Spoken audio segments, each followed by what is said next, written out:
இன்றைக்கி நம்ம aloo சுக்கானி Nepali special item எப்படி செய்யலான்னு பார்க்கலாம் வாங்க. நம்ம இன்றைக்கி நேபாளி ரெசிபி ஆலு சுக்கானி பார்க்க போகிறோம். இப்போ அதுக்கு ஒரு ஸ்பூன் வெள்ளை எள்ளு, ஒரு ஸ்பூன் சீரகம், இது நல்லா வறுத்து எடுத்துக்கலாம்.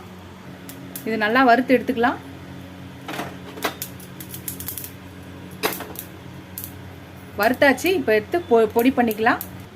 ஃப்ரெண்ட்ஸ், நம்ம பொடி பண்ணி எடுத்தாச்சு. சீரகமும் வெள்ளை எள்ளும், சியூமின் செசமி சீட்ஸ் ரெண்டையும் வறுத்து பொடி பண்ணி வச்சாச்சு. இப்போ ஒரு பவுல் எடுத்துக்கலாம். ஒரு பவுலில் ஒரு கப் தயிர் எடுத்துக்கலாம். இதுக்கப்புறம் இதை கொஞ்சம் தண்ணி ஊற்றி இதை கொஞ்சம் கலக்கிக்கலாம்.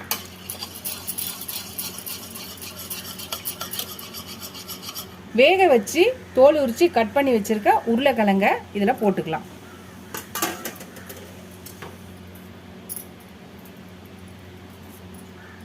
ஒரு ரெண்டு சின்ன பச்சை மிளகாவை கட் பண்ணி உள்ள இருக்க விதையில நீக்கி போட்டிருக்கேன். ஒரு வெங்காயம் கட் பண்ணி போட்டிருக்கேன். மிளகுத்தூள் ஒரு ஸ்பூன் போட்டுக்கலாம். அப்புறம் நம்மளோட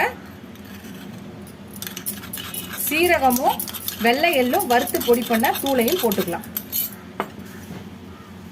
இதுக்கு தேவையான டேஸ்ட்டுக்கு ஏற்ற சால்ட்டு ஒரு ஸ்பூன். இதுக்கு ஒரு தாளிப்பு கொடுத்துடலாம். அதுக்கு ஒரு சின்ன பேன் வச்சுருக்கேன், எண்ணெய் ஊற்றி வச்சுருக்கேன். அதில் வெந்தயம் போட்டுக்கிறேன் ஒரு அரை ஸ்பூன்.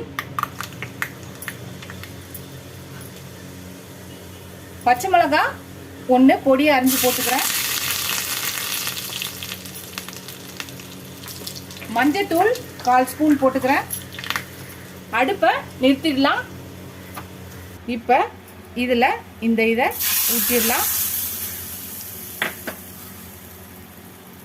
பார்க்கவே எவ்வளோ அழகாக இருக்குது பாருங்கள். கொஞ்சம் கொத்தமல்லி போட்டுக்கலாம். கொஞ்சம் லெமனை புளிஞ்சிக்கலாம். உங்களுக்கு தயிர் புளிப்பாக இருந்துச்சுன்னா லெமன் புளிய வேணாம். சப்போஸ் தயிர் புளிப்பாக இல்லைன்னா நீங்கள் 1/2 லெமனை புளிஞ்சிக்கலாம். இப்போ இதை கலந்துக்கலாம்.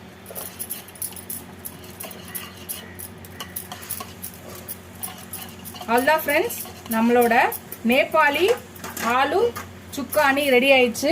நீங்களும் ட்ரை பண்ணி பாருங்கள். ட்ரை பண்ணி பார்த்துட்டு எப்படி இருக்குன்னு சொல்லுங்கள். இதை நீங்கள் ரைஸ் கூட வச்சு சாப்பிடலாம். வெறும் ரைஸ் வச்சுட்டு நீங்கள் இதை ரெடி பண்ணாலே போதும், டக்குன்னு ரெடி பண்ணிடலாம். இது நேபாளியோட ஸ்பெஷல் ஐட்டம்.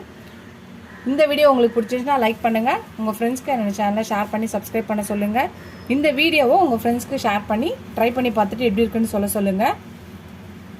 உங்களுக்கு செய்ய தெரியலனா செய்கிறவங்க யாரோ அவங்கக்கிட்ட சொல்லி செஞ்சு தர சொல்லி சாப்பிடுங்க. இதோட அடுத்த வீடியோவில் அடுத்த ரெசிபியில் பார்க்கலாம்.